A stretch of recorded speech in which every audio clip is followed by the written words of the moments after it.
তোমার ফোন বাজছে তো। এখন আবার কে ফোন করলো? ধরো তো।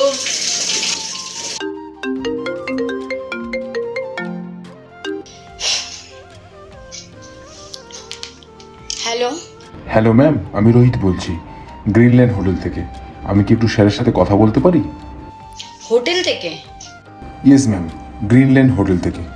স্যার আপনি এই নাম্বারটা পেলেন কোথা থেকে? ম্যাম, গত 14 ফেব্রুয়ারি প্রিয়া ম্যাডামের সাথে অভি স্যার চেকিং করেছিলেন দুপুর 2টোর সময়। আপনি শিওর যে এই নাম্বারটা থেকে চেকিং হয়েছিল? আমি কি অভি স্যারের সাথে কথা বলতে পারি? উনি তো এখানে নেই, আপনি আমাকে বলতে পারেন। অ্যাকচুয়ালি ম্যাম, অভি স্যার উনি ওনার মানি পাসটা এখানে ফেলে গেছেন। আপনি কি বলতে পারবেন উনি মানি পাসটা কবে নিয়ে যাবেন? ঠিক আছে, আপনি চিন্তা করবেন না, আমি ওনাকে জানিয়ে দেব। কে ফোন করেছে? এক সেকেন্ড হোল্ড করুন তো। তোমার কোম্পানি থেকে? আচ্ছা। হ্যাঁ বলুন। আচ্ছা, এটা সত্যি কি 14 ফেব্রুয়ারি হয়েছে? হ্যাঁ ম্যাম। আচ্ছা, আপনি আমাকে এটা কি বলতে পারবেন উনি কখন চেক আউট করেছিল? ম্যাম, উনি 4:05 চেক আউট করেছেন। ওকে, ঠিক আছে, thank you. Thank you ma'am.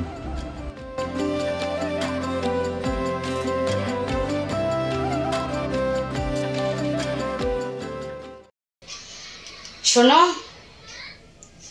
তোমার ওয়ালেট কোথায়? দেখো, কোনো ড্রয়ার ফায়ারের মধ্যে রাখা আছে।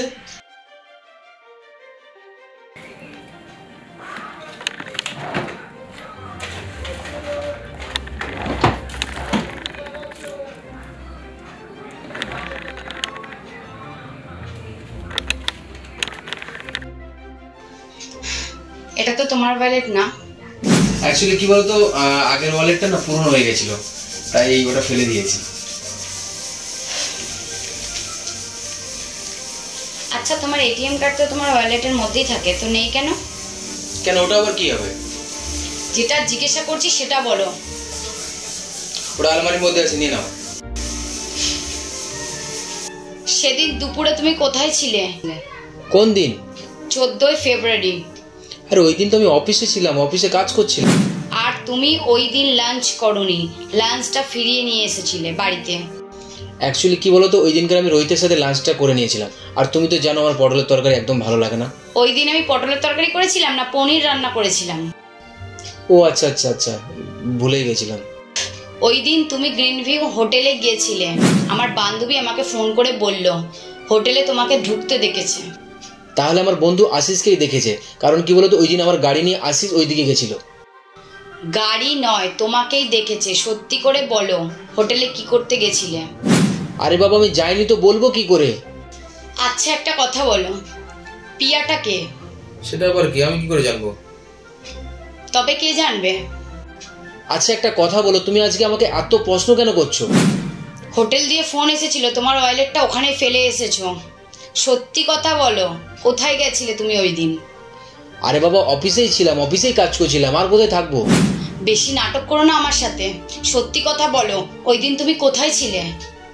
আচ্ছা দাঁড়াও দাঁড়াও দাঁড়াও, 1 মিনিট। আমি ওই দিন কোনো মেয়ের সাথে ছিলাম? আমার জানা বোঝা হয়ে গেছে, তুমি ওই দিন কার সাথে কোথায় ছিলে। আচ্ছা কি হয়েছে, কি ঘটনাটা তো আমাকে খুলে বলবে নাকি? ওই দিন তুমি হোটেলে ছিলে, 2:05 চেকিং করেছিলে আর 4:05 চেক আউট করেছিলে। সময় মতো তোমার ওয়ালেটটা নিয়ে এসো, ওখানে পড়ে আছে। আরে শোনো শোনো, ওই দিন আমি কোনো হোটেলে যাইনি, আমি অফিসে ছিলাম। তাহলে কি তোমার ওয়ালেটটা আর আধার কার্ডটা উড়ে উড়ে চলে গেল? আরে বাবা বিশ্বাস করো, আমি নিজেই জানি না যে ওখানে জিনিসগুলো গেল কিভাবে। তোমার এবার যা বলার সেটা তুমি আমার মা বাবাকেই বলবে। আমি ফোন করেছি, তারা আসছে, তাদেরকেই বলবে তুমি। আচ্ছা এখন আমার মা বাবাকে ডাকার কি দরকার ছিল? সবকিছুর মাঝখানে কি মা বাবাকে ডাকতে হবে? সবকিছু কি মা বাবাকে বলতে হবে বলো তো? তোমাকে আমি কোনোভাবে বিশ্বাস করতে পারছি না যে তুমি হোটেলে যাওনি। আরে বাবা, তোমাকে আমি বারবার বলছি আমি এসব কিছু করিনি, তুমি কেন আমাকে বিশ্বাস করছো না? তুমি কোনো দোষ করোনি। 14 ফেব্রুয়ারি ভ্যালেন্টাইন্স ডেতে তুমি মেয়েকে নিয়ে ফুর্তি করতে হোটেলে গেছো, তুমি বলছো এখন তুমি কোনো দোষ করোনি।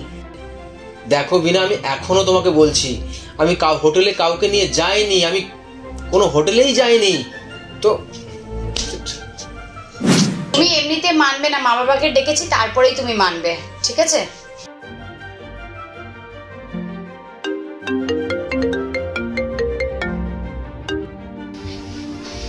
Hello ma'am. হ্যাঁ বলছি ম্যাম, অ্যাকচুয়ালি কি বলুন তো, সরি ম্যাম, অ্যাকচুয়ালি ওটা 4 বলে না 4-3 লাগানো হয়ে গেছে। অ্যাকচুয়ালি ম্যাম সরি, ভুল হয়ে গেছে। ওটা যার নাম্বার সে এসে ওয়ালেটটা নিয়ে গেছে। প্লিজ ম্যাম কিছু মনে করবেন না, সরি, রাখছি। হ্যালো, কে ছিল? হোটেল থেকে কি বলছে? বলছে যে রং নাম্বারে ফোন লেগে গেছিল। কতবার করে তোমাকে বোঝানোর আমি চেষ্টা করেছি বলো তো? তোমার আমাকে বিশ্বাসই হয় না। এতবার করে বলছি আরে আমি কোনো হোটেলে যাইনি, হয়তো কোনো রং নাম্বারে ফোন লেগে গেছে, কিন্তু তোমার আমার কথা তোমার কোনো বিশ্বাসই হচ্ছে না। প্লিজ আমাকে ক্ষমা করে দাও, আমি তুমি তো আমার সাথে কোনো কথাই বলবে না। প্লিজ আমাকে ক্ষমা করে দাও। আমার জায়গায় যদি অন্য কোনো মেয়ে থাকতো সেও এটাই করতো। প্লিজ আমাকে ক্ষমা করে দাও, আমার ভুল আর মিসআন্ডারস্ট্যান্ডিং হয়ে গেছে। যে মানুষের ওপর তোমার বিশ্বাস নেই, ভালোবাসা নেই, সেরকম মানুষের সাথে তোমার থাকারও দরকার নেই। তোমার মা বাবা তো আসছে, তোমার মা বাবার সাথে বসে আজকে সব জফারফা করে দেবো, ঠিক আছে? আর তোমাকে আজকে একটা কথা বলতে চাই, আই হেট ইউ। এতদিন তো তোমাকে আই লাভ ইউ বলে এসছি না, আজকে তোমাকে বলো আই হেট ইউ। ছোট্ট একটা ভুলের জন্য না অনেক সম্পর্ক নষ্ট হয়ে যায়। আজকে স্যার তার প্রমাণ তুমি আজকে দিয়ে দিলে। Really I hate you.